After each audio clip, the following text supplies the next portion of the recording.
Hello dear student, how are you all? I hope you all are good. Today we are going to study about the properties of data. Data के गुण क्या होते हैं?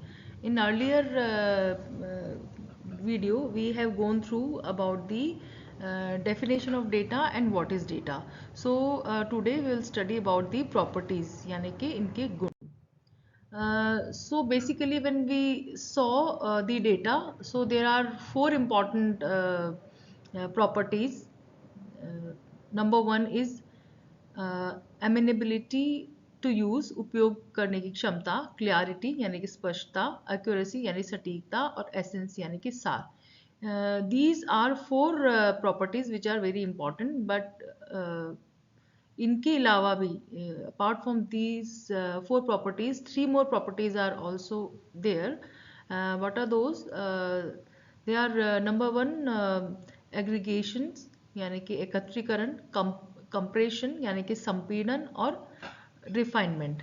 ये तीन और जो है properties वो देखने में डेटा में पाई जाती है. So basically what we can say, there are seven properties जिनके थ्रू हम डेटा को आइडेंटिफाई कर सकते हैं या उनको हम उनके गुणों को बता सकते हैं. So number one is amenability to use. So basically data जो है वो उसकी यूटिलिटी अगर है तो ही वो ठीक है, तभी उसकी रेलेवेंस है, अदरवाइज उसकी कोई रेलेवेंस नहीं है. So whatever data is available, there has to be a conclusion regarding to that data so that we can utilize that. So number one property is like we can use the data. Number two is clarity. बहुत अच्छी definition दी है को data के अंदर, and they have said that data are a crystallised presentation.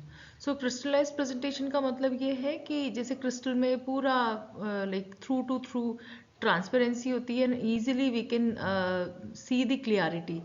Just like that data has to be there. Data के अंदर भी क्लैरिटी होनी चाहिए. Without clarity we can't communicate them to others, or we can't utilize them in a proper manner. Next is accuracy यानी कि सटीकता. जो data हमारा होता है, जो भी हमने उसकी जो खास प्रॉपर्टी होती है उसके अंदर उसकी एक्यूरेसी बहुत ज़्यादा इम्पॉर्टेंट है.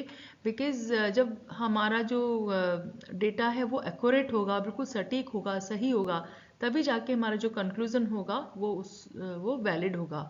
So for the valid conclusion it is very important to have the accurate data. Next is essence yani sar. Usually what we have found that there are large number of, you can say the large qualitative और quantitative data is available, but जब तक कि आप उसको summarize way में नहीं बताएंगे, essence way में नहीं लेंगे, तब तक उसकी आपके लिए कोई यूटिलिटी नहीं है. So it is very important always to make the data in a summarise way और in the compressed way.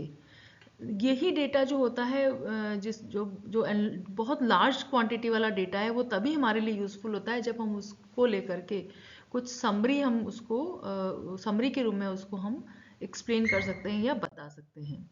Next is aggregation means एकत्रीकरण. एकत्रीकरण basically what we found that consolidated annual cumulation जो होता है, यानी कि जब हम देखते हैं कि हमारे पास डेटा है, काफ़ी कुछ अवेलेबल है डेटा में, लेकिन जब हम उसको जिसे बोलते हैं ना कि इकट्ठा करके और कोई पर्टिकुलर वे में प्रेजेंट करते हैं, इधर इन द परसेंटेज फॉर्म और इन अ टेबुलर फॉर्म, तब वो जाके डेटा हमारे लिए यूज़फुल होता है. तभी हम उस डेटा को किसी और को हम एक्सप्लेन कर सकते हैं, बता सकते हैं, या उसके थ्रू हम कोई चीज़ ड्रॉ आउट कर सकते हैं. सो aggregation of data is very important. This quality has to be there in data. Next is compression means संपीड़न.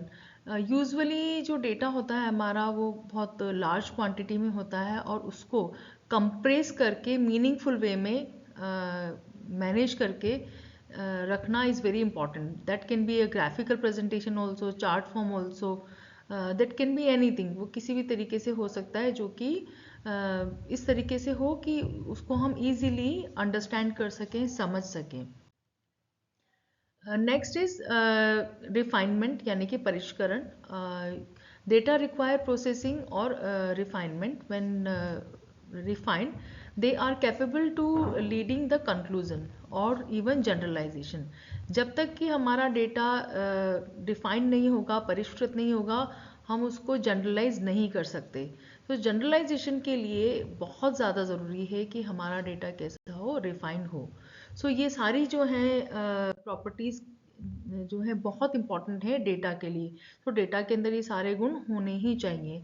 सो today we have gone through with the properties of data. Thank you for watching till the end. Do subscribe to this channel for more updates. Don't forget to share this video with your classmates. Now